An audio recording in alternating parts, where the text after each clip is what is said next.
2:39 p.m. Parliament froze. Cameras snapped toward Nigel Farage as he rose from his bench with the calm of a man who already knew exactly how the next hour would unfold. Before anyone could process what was happening, he invoked the one parliamentary weapon powerful enough to stop the entire government in its tracks: an emergency debate. And within seconds, the chamber erupted, not because Farage spoke loudly, but because of what he accused the Prime Minister of doing. What followed wasn't just political chaos. It was the moment Sir Keir Starmer lost the composure that had held his career together for decades. And what happened next has already been called the most explosive confrontation Westminster has seen in a generation. Farage's voice cut through the chamber like a cold blade. He demanded an immediate debate on what he described as serious concerns regarding the Prime Minister's conduct and transparency. MPs shifted uneasily. The Speaker tried to keep order, but the atmosphere thickened with tension. Nobody expected Farage to go this far today, not the government, not journalists, not even members of his own party. But he didn't stop. He lifted a thin folder in his hand, the same way a prosecutor might reveal evidence moments before sentencing. He claimed it contained internal communications that raised questions about undisclosed meetings, policy discussions kept hidden from Parliament, and decisions that allegedly bypassed normal procedures. Whether the documents were explosive or exaggerated didn't matter. What mattered was how Starmer reacted, and that reaction changed everything. Starmer shot to his feet instantly, faster than anyone had ever seen him move. His face flushed red as he pointed across the chamber, his voice cracking, not from volume, but from fury. He called Farage irresponsible, reckless, desperate. He accused him of fabricating drama to stay relevant. Yet the more he spoke, the more obvious it became that he wasn't in control of himself. Farage simply stood there, steady and unbothered, letting the Prime Minister unravel sentence by sentence. MPs on both sides exchanged stunned looks. This wasn't a debate anymore. It was a meltdown unfolding live on national television. When Farage finally responded, he did it with a single sentence that sucked the air out of the room. If the Prime Minister has nothing to hide, then he should welcome this debate, not fear it. The words hit harder than any insult. A wave of murmurs rolled through the chamber. Starmer's jaw tightened. He tried to fire back, but his voice faltered for the briefest second, and that moment of hesitation was fatal. The Speaker, sensing the chamber slipping beyond control, granted the emergency debate on the spot. It was 2:47 p.m. and the government had just walked straight into a political firestorm of its own making. Within minutes, phones began buzzing across Westminster. Advisors vanished into corridors. Journalists sprinted out of the press gallery to get the story onto the wires. Labour MPs looked shell-shocked, whispering urgently among themselves. The opposition benches, meanwhile, were electric. Some leaning forward, some grinning, all sensing that something massive had just shifted. For the first time all year, the Prime Minister wasn't steering events. He was reacting to them. And his reactions were only making things worse.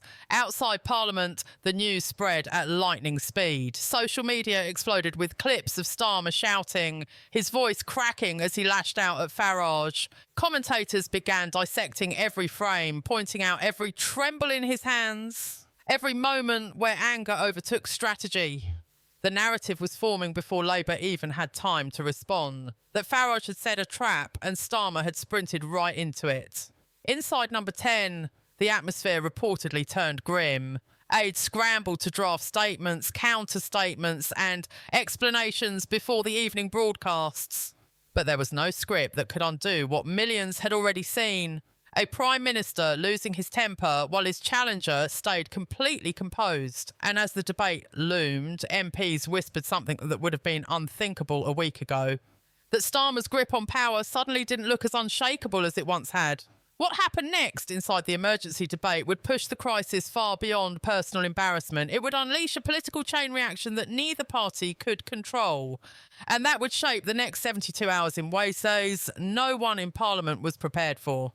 The emergency debate opened with a tension so thick it felt like the entire chamber was holding its breath. Farage stepped forward first, not with anger, not with theatrics, but with the calm confidence of a man who knew the nation was watching.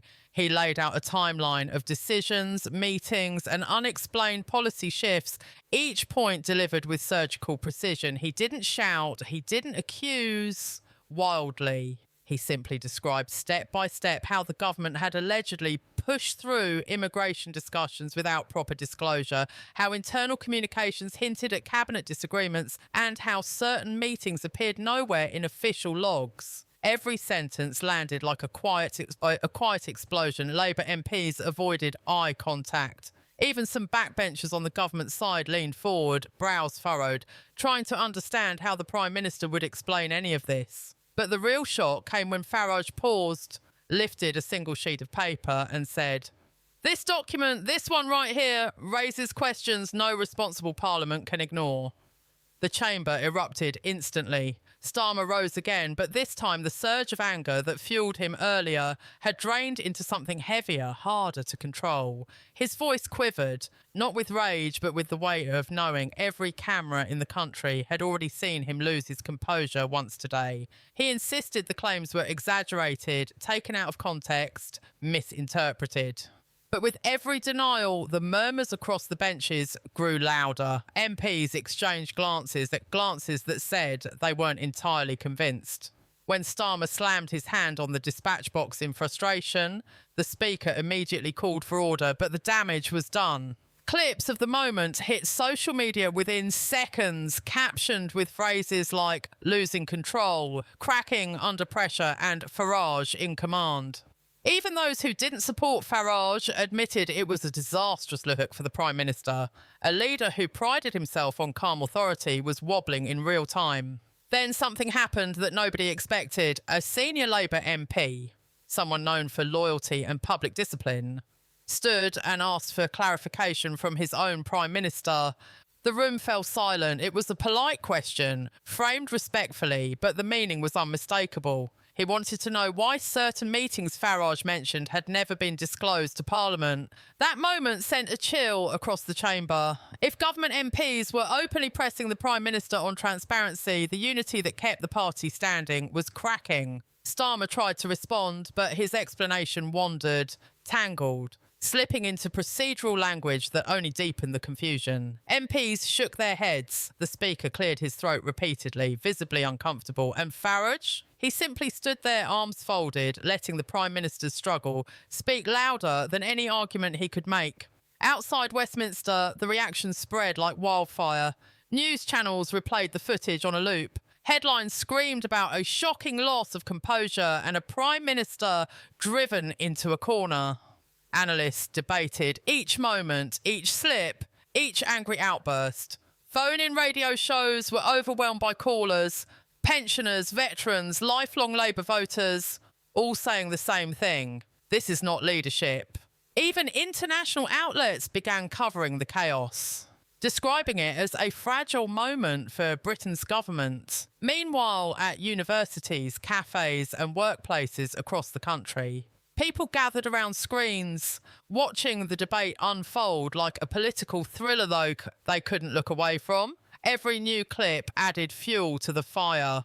Inside Parliament, as Farage continued, he introduced one final point, the one that sent shockwaves through the room. He referenced conversations allegedly held between advisers that hinted at disagreements over migration strategy, disagreements so sharp that several officials reportedly considered resigning over them. Starmer immediately called it a fabrication, but the hesitation in his voice only made the claim appear more plausible. Conservative MPs erupted. Labour benches erupted too. But with murmurs of disbelief, not support. The Speaker raised his voice again and again, desperate to contain the chaos, but the debate had spiralled into something far bigger than procedure. It had become a full-scale crisis of confidence, a live referendum on whether the Prime Minister still commanded authority. By the time the debate reached its midpoint, the chamber no longer felt like a place of governance. It felt like a battlefield where every word, every expression, every slip was ammunition. Farage closed his remarks by urging Parliament to remember its duty to the public, saying in a steady, unshaken tone, "When trust breaks, democracy breaks with it." The line hung in the air like smoke. Even opposition leaders shifted uncomfortably. Because no matter who agreed with Farage or not, everyone in the chamber knew the sentence was true. And in that moment, the question no one wanted to ask finally broke into the open. Could Starmer survive what was unfolding right in front of the nation? The next minutes would answer that question, and the answer would be far darker than anyone expected.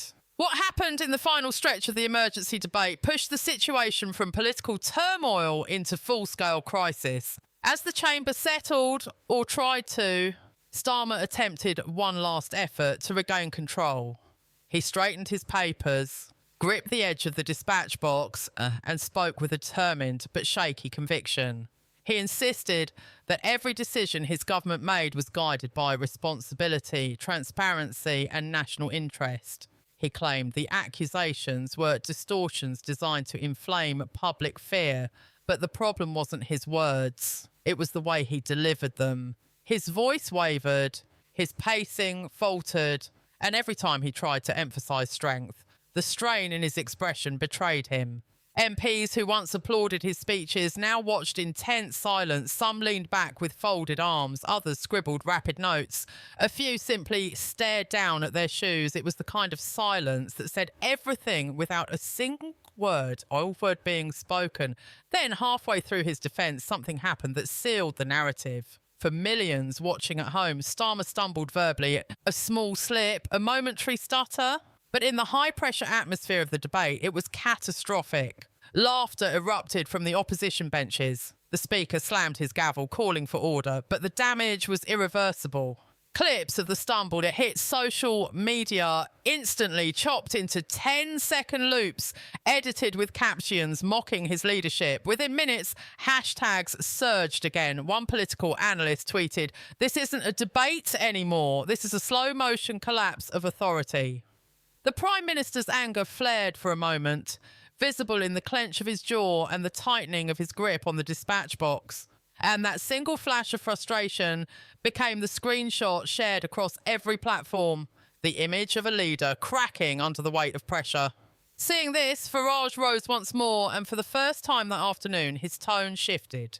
He spoke softly, almost gravely. He reminded Parliament that leadership wasn't just about policies or procedures, it was about clarity, confidence, and trust. He said the public deserved transparency, deserved honesty, deserved a government that didn't react to scrutiny with rage, but with accountability. And as he spoke, the chamber grew unnervingly quiet. Even those who disliked him knew the truth. He had kept his composure from the first moment of the showdown, while the Prime Minister had lost his twice. His final words landed like a heavy blow. If the Prime Minister cannot answer these questions without anger, perhaps he is not the man to lead this nation through the challenges ahead. Gasps rippled through the room. Several Labour MPs shook their heads in disbelief, not at Farage, but at the brutal accuracy of the moment.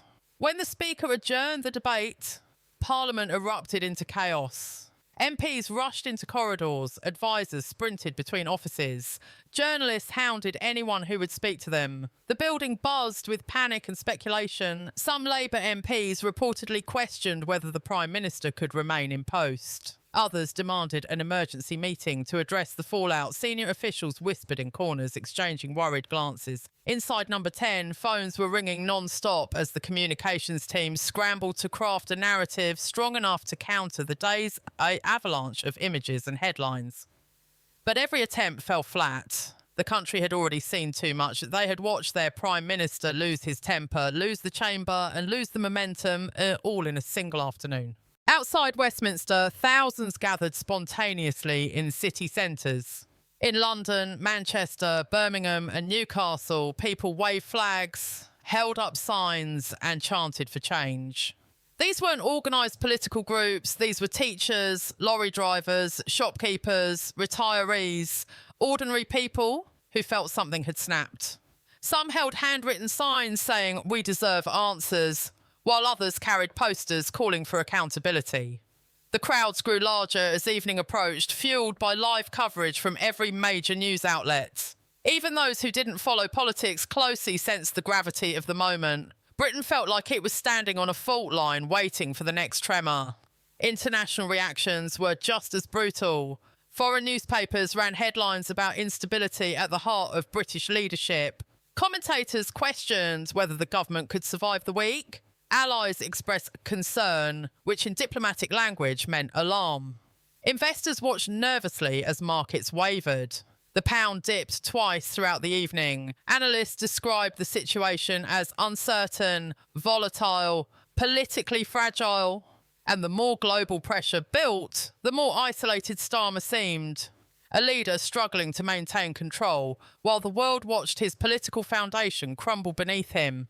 By the time night fell, the narrative was no longer in the government's hands. The story belonged to the public, and the public had decided this was more than a debate. It was a turning point, a moment where a Prime Minister revealed cracks that had been hidden until now, a moment where a challenger exposed those cracks with calm precision, and a moment where the country realised that leadership can rise or fall not through policy, but through a single hour under pressure. Behind closed doors in Downing Street, Starmer reportedly sat with his head bowed, surrounded by advisors arguing about strategy, messaging, damage control. But the truth was simple, and everyone in the room knew it. Today, he didn't lose the debate. He lost something far more important, the perception of strength. And once a leader loses that, it rarely returns. The next 48 hours would determine everything: his cabinet, his party, and his future. But one thing was already clear to the nation. The political landscape had shifted, and nothing would ever return to how it was before 2:39 p.m. that afternoon.